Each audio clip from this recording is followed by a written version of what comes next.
దేవునికి మహిమ కలుగును గాక. వాక్య దర్శనం వీక్షకులకు అలాగే విశ్వాసులకు, దేవుని పిల్లలైన మీ అందరికీ కూడా ఈ పరిశుద్ధ శుక్రవారపు శుభాభివందనములు, శుభాశీస్సులు తెలియజేస్తున్నాను. ఈ దినము దేవుడు మనతో మాట్లాడుతున్న విషయం ఏంటంటే, నిన్ను బాగు చేయ వాక్యము. నిన్ను బాగు చేయ వాక్యం అనే అంశంతో దేవుడు మనతో మాట్లాడుతున్నాడు. దేవుని వాక్యము మనుషుల యొక్క హృదయములను, తలంపులను బాగు చేసి ఆయన ఆలోచనల తలంపులతో నింపి ఆయన మహిమార్థమై వాళ్ళ హృదయ అంతరంగమైనటువంటి ఆలయంలో ఆయన వాక్యము నివసించి ఆయన మనతో ఉండి మనలో ఉన్నటువంటి సమస్తమైనటువంటి కల్మషమును, దుష్టత్వమును దూరపరిచి పవిత్రతను, సంపూర్ణ ఆరోగ్యమును, అలాగే పరిశుద్ధతను మనకి హృదయాలంకరణగా దేవుని వాక్యము చేకూరుస్తుందని, ఆ వాక్యమే మానవ హృదయాన్ని బాగు చేయగలదు. మనిషి యొక్క శరీరమును డాక్టర్ల ద్వారా కొద్దిగా స్వస్థత పొందుకోవచ్చు, బాగు చేయొచ్చు. కానీ హృదయమును బాగు చేసే దేవుని వాక్కు మాత్రమే. ఈ లోకంలో హృదయమును బాగు చేసేది, హృదయ అంతరంగాలను చూడగలిగేది, హృదయ అంతరంగాన్ని స్కాన్ చేయగలిగేది, హృదయం ఉన్న ప్రతి పాపం, ప్రతి నీచమైన గుణాలను కూడా చూసేది దేవుని వాక్యం మాత్రమే. మనకు మానవులు ఉన్నటువంటి ప్రతి అవయవానికి స్కానర్ ఉంది, కానీ హృదయానికి మాత్రం స్కానరు లేదండి. డాక్టర్ల దగ్గర మానవ దేవుని ఉన్న ప్రతి పార్ట్కి స్కానర్ ఉంది, కానీ హృదయానికి మాత్రం స్కానరు లేదు. హృదయానికి స్కానర్ ఎవరి దగ్గర ఉందంటే దేవుని దగ్గర ఉంది. ఆ స్కానరే దేవుని దృష్టి. ఆ స్కానర్ దేవుని దృష్టి. ఆయన దృష్టికి మరుగైనది హృదయాంతరంగం మరేది కూడా ఉండదు. ఎందుకంటే హృదయాన్ని చూసే స్కానర్ ఎవరంటే దేవుని కన్నులు. ఆయన దృష్టికి మరుగైంది ఏది కూడా హృదయంలో ఉండనేరదండి. ప్రతీది కూడా ఆయన తెలుసు. మానవుడు అనుకుంటున్నాడు, నా హృదయం గురించి నాకే తెలుసు, మరెవ్వరికి తెలియదు. నా హృదయాలోచనలు నాకే తెలుసు, మరెవ్వరికి తెలియవు అనుకుంటున్నాడు. కానీ దేవుడు అంటున్నాడు, నేను చూచుచున్న దేవుడును, నీ హృదయంను చూచేదను, దాన్ని నేను బాగు చేసేదను. నీ హృదయం గ్రహించగలవాడు నేనే, దాని ఆలోచన తలంపులు మార్చేవాడిని నేనే. నాకు అసాధ్యమైనది ఏది కూడా లేదు. ఈ భూలోకులున్న మరి మాంత్రికులకు, భూత వైద్యులకు, డాక్టర్లకు, మరి అధికారులకు తెలియనటువంటి గొప్ప సంగతి నాకు తెలుసు. అదేంటంటే మానవుని హృదయం కూర్చున్నటువంటి మరి పరిస్థితులు నాకు బాగుగా ఎరిగిన వాడును, నేను చూచుచున్నవాడును, నీ హృదయాంతరంగాన్ని చూచుచున్నవాడును. నీ ఆలోచన తలంపులు కూడా నీ నోటి మాట బయటకు రాకమునిపే నువ్వేం మాట్లాడతావో ఆ తలంపులు, ఆలోచనలు కూడా మరి గ్రహింపు గలవాడును. నీ నోటంటూ వచ్చే ప్రతి మాటను వినివాడును, దానికి లెక్క చూసేవాడును నేనే అని దేవుని వాక్కు అనేటువంటి ప్రభు అయిన యేసుక్రీస్తు మనతో మాట్లాడుతున్నాడు. కాబట్టి వాక్యమే మానవ జీవితాన్ని బాగు చేసి, సరిచేసి, ఆయనకి ఇష్టమైన పాత్రగా మలిచి యోగ్యులుగా తీర్చిదిద్ది అయోగ్యమైన మనల్ని యోగ్యునిగా తీర్చి ఆయన మహిమార్థమై వాడుకుంటుంది. ఆమేన్. మంచిది. మరి సమయంలో ఆ లేఖనాలు మీకు చూపించాలని ఆశపడుతున్నాను. నేను కీర్తన గ్రంథం నుండి 107వ కీర్తన 20వ వచనం చూసుకున్నట్లయితే, ఆయన తన వాక్కును పంపి వారిని బాగు చేసును, ఆయన వారు పడిన గుంటలో నుండి వారిని విడిపించును. మనకు మొట్టమొదటి ఆ యొక్క వచనంలో 20వ వచనంలో మొట్టమొదటి వాక్యం మాత్రం మనకు కావాలి. ఆయన తన వాక్కును పంపి వారిని బాగు చేశాను. ఆయన వాక్కును పంపి వారిని బాగు చేసేటట్టండి. చూడండి, ఇక్కడ 12 సంవత్సరాల రక్తస్రావం గల స్త్రీ ఉందండి. ఆయన యొద్దకు చేరినప్పుడు చాలా ఆటంకం అక్కడ ఉంది. ఆమె చెప్పడానికి ఏం అవకాశం లేదు. ఆమె బాధ గురించి అవకాశం చెప్పడానికి వీల్లేదు. అయినను ఆమె విశ్వాసంతో అక్కడ జనులు కూడుండగా వారి కాళ్ళ మధ్య నుంచి హస్తం పెట్టి ఆయన వస్త్రం ముట్టుకున్నప్పుడు ఆయన ప్రభావం ఆమెలోనికి వెళ్ళింది. అంటే వాక్కులో ఏముంటుందంటే యేసుప్రభులో ఏముంది? ప్రభావం ఉంది, శక్తి ఉంది. ఆ శక్తి ప్రభావము మరి ఆమెలోకి వెళ్ళి ఆమెలో ఉన్నటువంటి వ్యాధి బలహీనత ప్రభులోకి వచ్చిందని.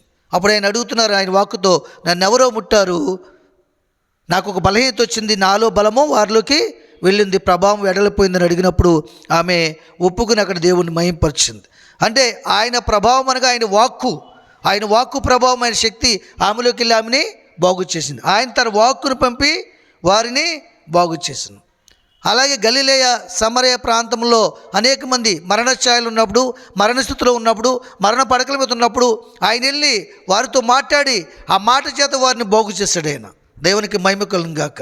కాబట్టి ఆయన తన వాక్కును పంపి వారిని బాగు చేశాడండి. అలాగే యాయీరు కుమార్తె కూడా మరి చనిపోయినప్పుడు మరి ఆయన పిలుచుకుని వెళ్ళాడు ఆయన విశ్వాసంతో వచ్చి.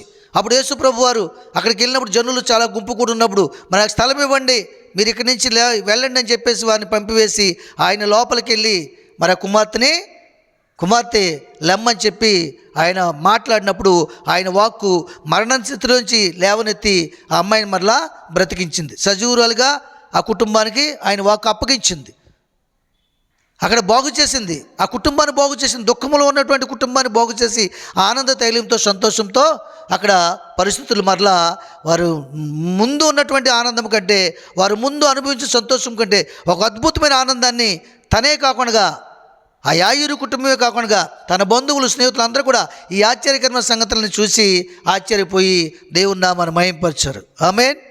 కాబట్టి ఆయన వాక్యే ఈ లోకంలో మానవుని హృదయాన్ని బాగు చేసే తప్ప మరేదినీ కాదు.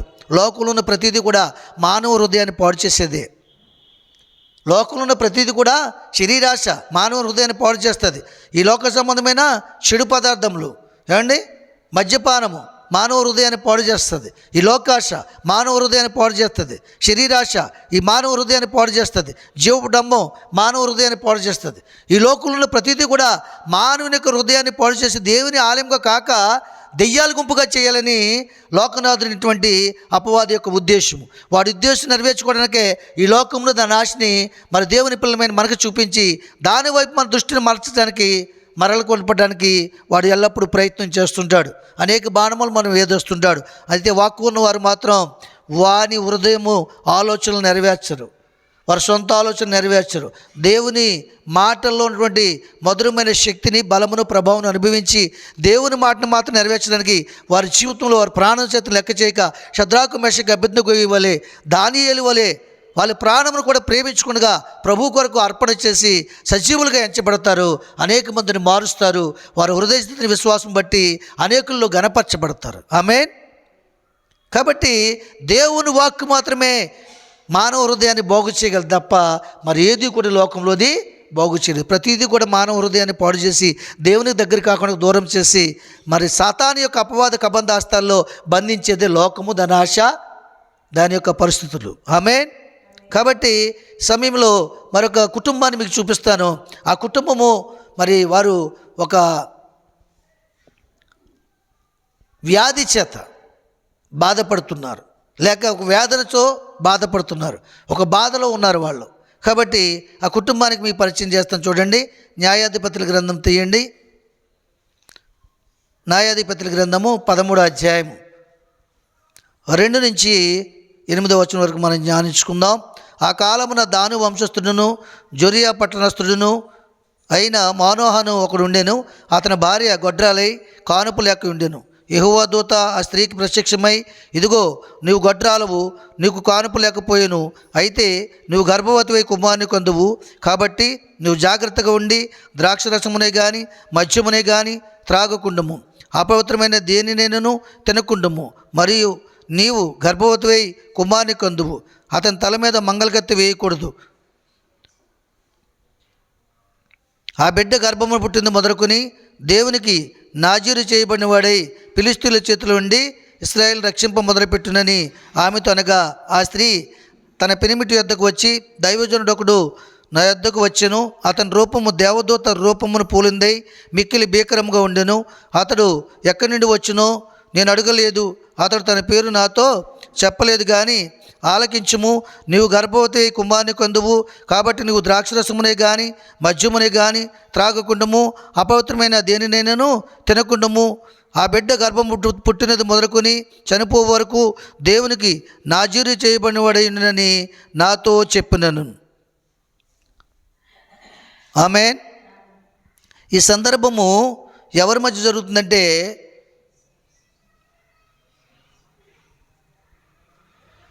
మానోహ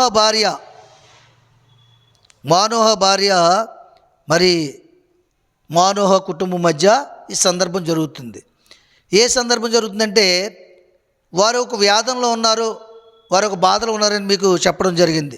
వారికి ఉన్న వేదన ఏంటంటే గొడ్రాలనే వేదన. పిల్లలు లేరు, అనేక మంది చేత నిందింపబడుతున్నారు, అపహాస్యం చేయబడుతున్నారు. ఆఖరికి పేరు పెట్టి పిలకుండా ఏమీ గొడ్రాలని పిలిచేవాళ్ళు కూడా లేకపోలేదండి.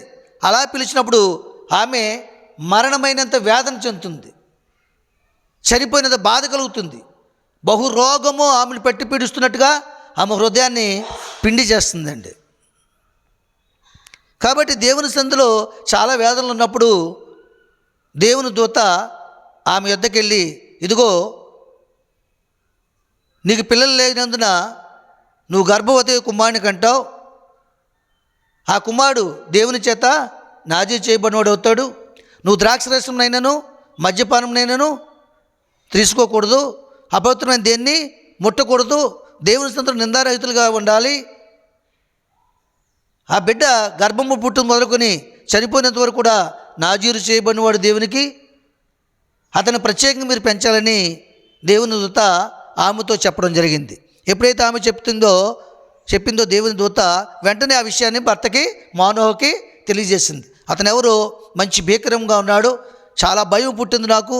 అతను వచ్చాడు, నాతో ఈ కబురు చెప్పాడు, నువ్వు కుమారునికి అంటావు, నువ్వు ద్రాక్షరసమైన మద్యపానం నువ్వు తీసుకోకూడదు, అపవిత్రమైన దేన్ని ముట్టకూడదు, అతడు దేవునికి నాజీరు చేయబడినవాడు, ప్రత్యేకంగా అతను పెంచాలి, దేవుని కొరకే పెంచాలి. అయితే నీ బాధను నీ వ్యాధిని తీసివేసి, నీకున్నటువంటి ఈ లోకనిధిని తీసివేసి, నువ్వు కూడా ఒక సంతానం గల స్త్రీవని, అనేకుల మధ్య నువ్వు ఆశ్రయింపబడ్డావని, నీ మీద నింద తొలగించి ఇశ్రాయేలుకున్న శ్రమని విడిపించి, అతను నా కొరకు నాజీరు చేయబడినవాడే, ప్రతిష్ఠ చేయబడినవాడే, అతన్ని నీ గర్భమున నేను పెడుతున్నాను. ఈమె గర్భాన్ని పెట్టడానికి గల కారణం ఏంటి చూద్దాం ప్రియులు. ఈమె గర్భాన్ని పెట్టడానికి కారణం ఏంటంటే, చూడండి, ఆకలితో ఉన్నవాడికి అన్నం పెట్టామనుకోండి, వాడు ఎంతో ఆసక్తిగా తిని దాని కృతజ్ఞత కలిగి మనం చెప్పిన పని చేస్తాడు, తర్వాత ఆకలి తీర్చమని చెప్పేసి. అలాగే అనేక మంది చేత నిందింపబడుతుంది, పిల్లలు లేరని నిందింపబడుతుంది. నాకు బిడ్డలు ఉంటే చాలు, వాళ్ళు నా దగ్గర లేకపోయినా పర్లేదు, బిడ్డ పుడితే చాలు, ఆ తర్వాత ఏం జరిగినా పర్వాలేదు, నాకు ఆశ కలిగి ఉంది, నేను కూడా ఒక సంతానం కలిగి ఉన్నానని ఆ తృప్తి నాకు ఉండాలని కలిగి ఉంది. అలాంటి బాధలు ఉన్నప్పుడు, వేదనలు ఉన్నప్పుడు మరి దేవుని దూత ఆమె యొద్దకు వచ్చి, నీకు కుమారుని దేవుడు ఇవ్వబోతున్నాడని మంచి శుభవార్త చెప్పింది. ఆమేన్. ఎందుకు చెప్పిందంటే ఇక్కడ కారణం ఉంది. ఆమెకి ఇవ్వడానికి గల కారణం ఏంటంటే, అప్పటికే ఫిలిష్తీయులు ఇశ్రాయేల్ మధ్య చాలా వారు ఉంది, చాలా యుద్ధం జరుగుతుంది. ఎప్పటికప్పుడు ఫిలిష్తీయులు వచ్చి ఇశ్రాయేల్ని బాధ పెట్టి కొట్టి, చితక బాధ కొట్టి, చాలా ఇబ్బందులు పెట్టి ఎంతో వేదన గురి చేస్తున్నారు, ఏడిపిస్తున్నారు. ఇశ్రాయేల్లో ఫిలిష్తీయులను ఓడించే అంత బలవంతుడు ఎవరునో లేరు.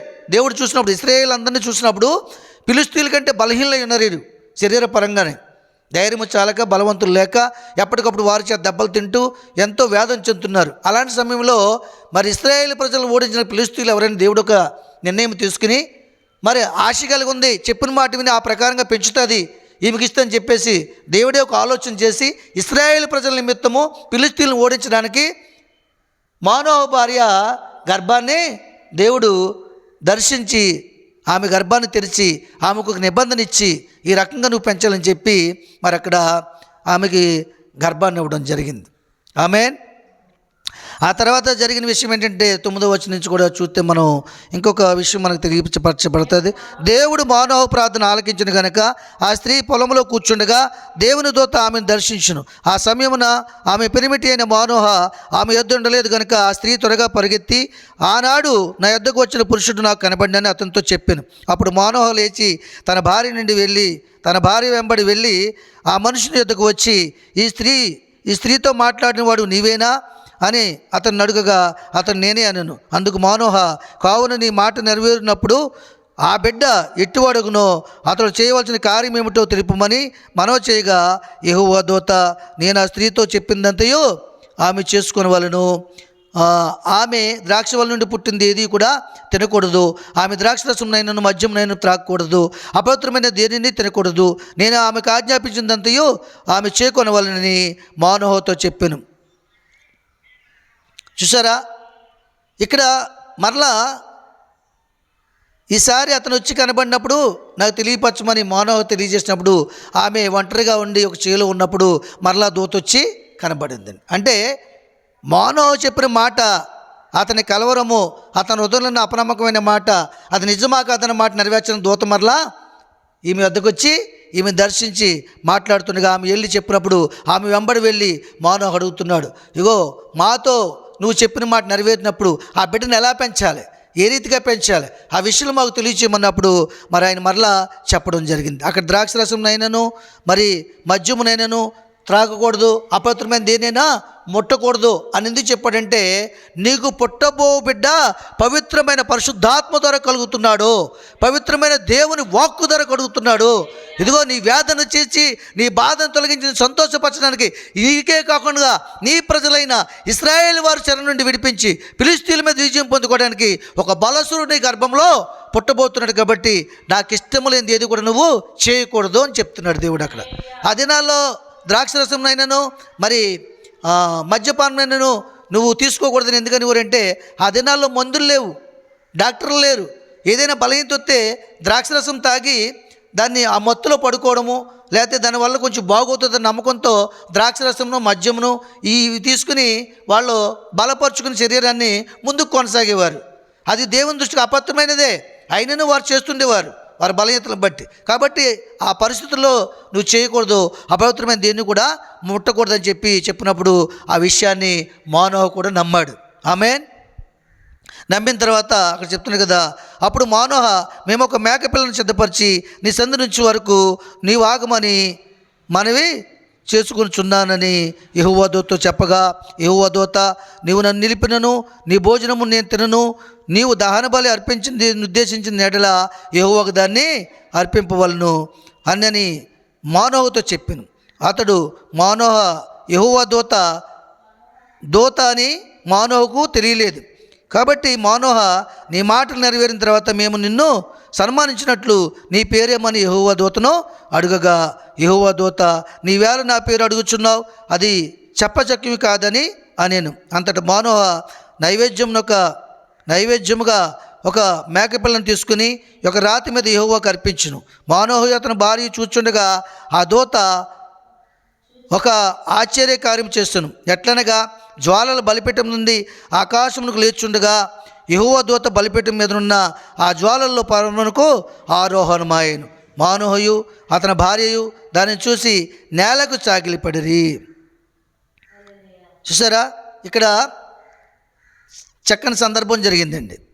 ఎప్పుడైతే ఈ శుభవార్తని, ఈ సంతోషకరమైన వార్తని మానోహు విన్నాడో మరి అతన్ని ఘనపరచాలనుకున్నాడు.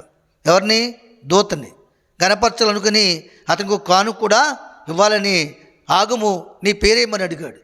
నా పేరు నువ్వు ఎందుకు అడుగుతున్నావు, చెప్పశక్యమో కానిదని చెప్పి అన్నప్పుడు అప్పుడు యెహోవాయే దూతను పంపాడు గనక, కాబట్టి నువ్వేదైనా అర్పించాలనుకుంటే యెహోవాకు అర్పించాలి, కానీ దాన్ని పొందుకోవటానికి నేను అర్హుడిని కాదని దూత చెప్తుందండి. చెప్పినప్పుడు అది గ్రహించైన ఒక మంచి మేకపిల్లని తీసుకొచ్చి నైవేద్యం చేసి మరి దహన బలి అర్పించగా ఆ దహన బలిలోంచి అగ్నిజ్వాలలు వస్తుండగా ఆ అగ్నిజ్వాలలోంచి దూత వెళ్ళిపోవడం జరిగింది. ఆమేన్. దేవునికి మహిమ కలుగును గాక. ఎప్పుడైతే అలా జరిగిందో యెహోవాయే వారి యొద్దకే దూతను పంపించాడు. యెహోవాయే ఈ వాక్కుని, ఈ శుభవార్తని మాకు వినిపింపజేసాడని నమ్మి విశ్వసించి వారు ఎంతగానో సంతోషించడం జరిగింది. అయితే ఈ సందర్భాన్ని బట్టి దేవుడు మనకు తెలియజేస్తుంది ఏంటంటే, లేక నీకు జరిగిన కార్యం కొరకు, నువ్వు తలపుచున్న కార్యం కొరకు దేవుడు నీకు చేసినప్పుడు అది నీ నిమిత్తమే కాక అనేకులకు సాక్షార్థమై నువ్వు వినిపింపజేసి అనేకుల్ని మరి దేవుని భయము లేక లోక భయములు, అధికార భయములో, అపవాది భయములో చిక్కుకున్న వారిని విడిపించడానికి ఒక సాక్షార్థంగా నిన్ను వాడుకుంటున్నాడని, వారి విడుదల కొరకే ఈ గొప్ప కార్యం నువ్వు చేశాడని, ఆ కార్యం తెలియజేసి దేవుని నామాన్ని మహిమపరచాలని, అనేకులు దేవుని యొద్దకి నడిపించి వాళ్ళని తృప్తిపరచాలని సంగతి బాధ్యత నీ మీద ఉన్న సంగతిని మానోహను బట్టి దేవుని దూత మనకు అర్థమయ్యేలాగా తెలియజేస్తుంది. ఆమేన్. అంతేకాకుండా నీ కార్యం జరిగినప్పుడు తప్పక నువ్వు కానుక అనేది సమర్పించాలి.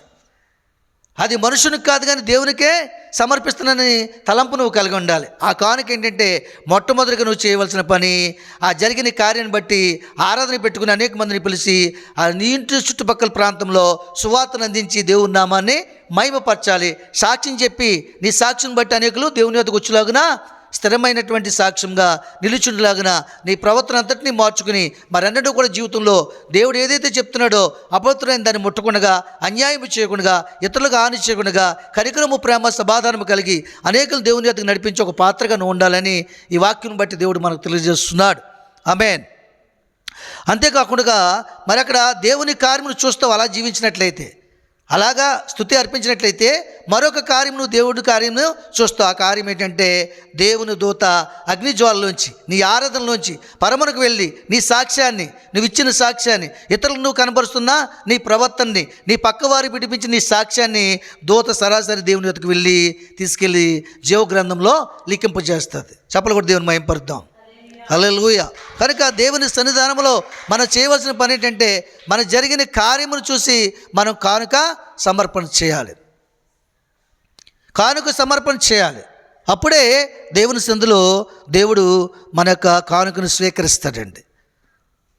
అలాగే జరిగింది. అలాగే జరిగినప్పుడు వారు ఎంతగానో భయపడి దేవుణ్ణి మహిమపరచారండి. ఆ తర్వాత ఏం జరిగిందంటే ఆ తర్వాత యెహోవా దూత మరల మానోహుకును అతని భార్యకును ఇక ప్రత్యక్షము కాలేదు. ఆయన యెహోవా దూతని మానోహుకు తెలుసుకుని మనం దేవుని చూస్తున్నాం కనుక మనం నిశ్చయముగా చనిపోదుమని తన భార్యతో అనగా, అతని భార్య యెహోవా మనలను చంపగూరిన ఎడల ఆయన దహన బలిని నైవేద్యమును మన చేత అంగీకరింపడు, ఈ సంగతులన్నింటినీ మనకు చూపించడు, ఈ కాలమున ఇట్టి సంగతులను మనకు వినిపించడని అతనితో చెప్పెను. తరువాత ఆ స్త్రీ కుమారుని కని అతనికి సంసోనని పేరు పెట్టెను. ఆ బాలుడు ఎదిగినప్పుడు యెహోవా అతన్ని ఆశీర్వదించాను. ఆమేన్. చూసారా, అయినా సరే దేవుని భయం ఎంత గొప్పదో చూడండి మానోహకి. అయినా సరే ఏం చెప్తున్నాడు, యెహోవా దూత మనతో మాట్లాడి వెళ్ళిపోయింది, మనం దేవుని చూసాము, దేవుని దూతను చూసాము, ఆయన స్వరమును చూసాము, కాబట్టి మనం చంపబడతామేమో అన్నటువంటి భయం కలుగున్నప్పుడు ఆ స్త్రీ గ్రహిస్తుందండి. ఎందుకు గ్రహిస్తుందంటే 2 మార్లు ఆమెతో మాట్లాడింది దూత. 2 మార్లు ఆమెతో మాట్లాడింది. ఎక్కువగా మాట్లాడేది దేవుడు సంఘములో కానీ ఎక్కడైనా సరే మొదటి నుంచి కూడా స్త్రీతోటే మాట్లాడాడు. చూడండి, అబ్రాహామును చూసుకోండి మీరు. అబ్రాహాము లోబడి వచ్చిన తర్వాత గర్భఫలం కోసం మేదటి సంవత్సరానికి వచ్చే సమయానికి నువ్వు కుమారుని కందు అని ఎవరితో చెప్పారు? శారాతో చెప్పారు. అవును కదండి, దేవుని దూతలు శారాతో చెప్పారండి. అలాగా దేవుని సందులో ప్రతి ఒక్కటి కూడా స్త్రీలతోటే ఎక్కువగా దేవుడు ఈ గర్భఫల విషయంలో దర్శించి మాట్లాడతాడు. దేవునికి మహిమ కలుగును గాక. అలాగే పాపాత్ములైన స్త్రీతోటి కూడా దేవుడు మాట్లాడాడు. ఏమని? అమ్మా, ఎవరు నీకు హాని చేయలేదా? అయితే నేను కూడా నీకు హాని చేయను, మరి అన్నాడు పాపము చేయకు. దేవుని వాక్కు అక్కడ దర్శించింది, ఒక పాపాత్ములను పవిత్రులుగా చేసిందండి. చాలామంది అంటారు, వేషధారులు, నామకార్థ క్రైస్తవులు, భక్తులు అంటారు, మేము ఈ త్రాగుడు మానలేకపోతున్నాం, ఈ బూతులు మానలేకపోతున్నాం, ఈ యొక్క ప్రవర్తన మార్చుకోలేకపోతున్నాం, దేవుని ఎత్తుకు వస్తున్నాం కానీ మేము ఈ పనులు చేయలేకపోతున్నాం, ప్రార్థన చేయలేకపోతున్నాం, పాటలు పాడలేకపోతున్నాం, అర్పణ చేయలేకపోతున్నాం, దేవుని చిత్తాన్ని గ్రహించలేకపోతున్నాం అని చెప్తుంటారు. చెప్పుకుని వాళ్ళ జీవితాన్ని దాటేసుకుంటూ వెళ్ళిపోతారు. కానీ ఒక దినం ఈ మాటలన్నింటిని బట్టి లెక్క అనేది అప్పచెప్పవలసిన పరిస్థితి అనేది ఉంది. అలాగ అనుకోవటానికి వీల్లేదు. కారణం ఏంటి? అలాగే ఎందుకో అనుకుంటున్నావు? వాక్కుని నేను దర్శించినప్పుడు వాక్కుని హృదయంలో తీసుకోవట్లేదు. వాక్యాన్ని మహిమపరచాలని ఆశ నీకు లేదు, నిబంధన జీవితం లేదు. ఈరోజు నాతో మాట్లాడో ప్రభువా, నీ వాక్కు చేతను దర్శించావు, మరెన్నడూ పాపం చేయనని నీ వాక్కు నన్ను బ్రతికించిందని ఆ స్త్రీ నిబంధన చేసుకుంది. జీవితకాలం అంతా దేవుణ్ణి మహిమపరిచింది. జీవితకాలం అంతా అన్యాయంగా సంపాదించిన సంపదన్ని దేవుని పాదాల మీద పోసి కురులతో కడిగి తుడిచి దేవుని నామాన్ని మహింపరిచింది. అందుకే ఏం చెప్పాడు దేవుడు? నా నామం ఎక్కడైతే ప్రశంసింపబడుతుందో, ప్రకటన చేయబడుతుందో అక్కడ ఈమె గణపరచబడుతుంది, ప్రశంసింపబడుతుంది. మంచి కార్యం చేసింది, చెడ్డ కార్యం జీవితం అంతా చేసింది. దేవుని వాక్కు ఎప్పుడైతే ఉందో అప్పుడు మంచి కార్యం చేయడానికి సిద్ధపరచుకుంది. తన హృదయాన్ని సిద్ధపరచుకుంది. అందుకని దేవుడు ఏమంటాడంటే, భక్తుడు అంటున్నాడు, కీర్తనకారుడు, దేవా మంచివారికి మేలు చేయము, యథార్థ హృదయులకు మేలు చేయమంటాడు. ఎస్, మంచి హృదయం గల వారికి, మంచి నిర్ణయం తీసుకున్న వారికి దేవుడు మేలు చేయక మానడు. యథార్థవంతుడికి ఏ మేలు చేయక మానడు. మనకి మేలు జరగట్లేదు మనం చెప్తున్నామంటే మనం యథార్థంగా లేమని అర్థం. ఆమేన్. కనుక అప్పుడు మరలా అక్కడ ఆ సందర్భం జరిగిన తర్వాత మరి దేవుని వాక్కు అక్కడ ఏమైందంటే కార్యముగా రూపుదాల్చుకుంది. రూపుదాల్చుకుని ఆమెకేం జరిగింది, గర్భం ధరించి చక్కని కుమారుడు దేవుడు ఇచ్చాడు. ఆ కుమారుడు పేరు సంసోను. ఆ కుమారుడు పేరు సంసోను అండి. చక్కగా ఆమె దేవుడు చెప్పిన రీతిగా ఏం చేసింది, ఆమె చక్కగా దేవునిలో పెంచిందండి. అపవిత్రమైనది ఏది తనకి తగలకుండా, ఈమె తీసుకోకుండా సంసోను పుట్టినంత వరకు కూడా యథార్థంగా జీవించింది. నిత్యము దేవుని సందుకు వెళ్ళి ప్రార్థన చేసుకుండేది. చాలామంది దేవుని కార్యం జరిగిన తర్వాత ఆరాధన పెట్టుకున్నాక ఇక ఏం చేస్తారు, దేవునికి దూరం అయిపోతారండి. ఆ శ్రమ నుంచి విడిపించగానే అది కరెక్ట్ కాదు. ఎల్లప్పుడూ మనం దేవునికి దహనబలి ప్రార్థన చేస్తుండాలి ఆ కార్యంను బట్టి. అప్పుడు ఆ కుమారుని చక్కగా ఎదిగింపచేశాడు, పెంచాడు దేవుడు. ఫిలిష్తీయుల మీద పంపించాడు. ఆయన వాళ్ళని అనేక మంది మార్లు ఓడించాడు. అవునా? నాజీరు చేయబడినాడు అంటే వ్రతము, ప్రతిష్ఠింపబడినాడు అని అర్థము. ఇక్కడ ఉన్న మూల భాషలో వ్రతం అని ఉంది. అనగా ఏంటది, ప్రతిష్టత కలిగినటువంటి వాడని, దేవుని చేత ఏర్పరచుకున్నవాడని, దేవుని బలము శక్తి అతనిలో ఉందని దేవుడు మనకు జ్ఞాపకం చేస్తున్నాడు. కాబట్టి మనం ఒక విషయాన్ని ఆలోచన చేయాలి. దేవుని చేత ఏర్పరచుకున్న వారు ఈ లోకంలోంచి, దేవుని చేత ప్రతిష్ఠింపబడిన వారు, దేవుని చేత ఆయన సన్నిధానంలో ఏర్పరచుకున్నవాడము. దేవుని వాక్కు మనల్ని దర్శించింది. దేవుని వాక్కు చేత దేవుడు మనల్ని ముందుకు నడిపిస్తున్నాడు.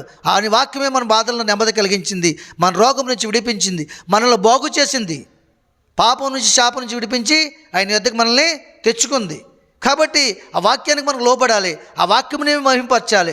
ఆ వాక్కు చేతే నా హృదయాంతరంగంలో పాపను విడిచిపెట్టి దేవుని వాక్యం నింపుకొని మనమే ఒక పరిశుద్ధ గ్రంథమై ఉండాలి. రేపొద్దున పరిశుద్ధ గ్రంథాలు బ్లాండ్ అయినా లేకుండా చేసిన ప్రభుత్వాలు లేకుండా చేసినా మన హృదయమే ఒక బైబిల్ అవ్వాలి. మన హృదయంలో ఆయన వాక్కుతో నింపబడాలి. ఆయన వాక్యమే మన బాధల్లో నెమ్మదిస్తుంది, మనల్ని బాగు చేస్తుంది. ఆయన వాక్యమే మనకి ఆనందమును సంతోషమును కలుగజేసి ఆయన రాజ్యాన్ని చేరుస్తుంది. ఆమేన్.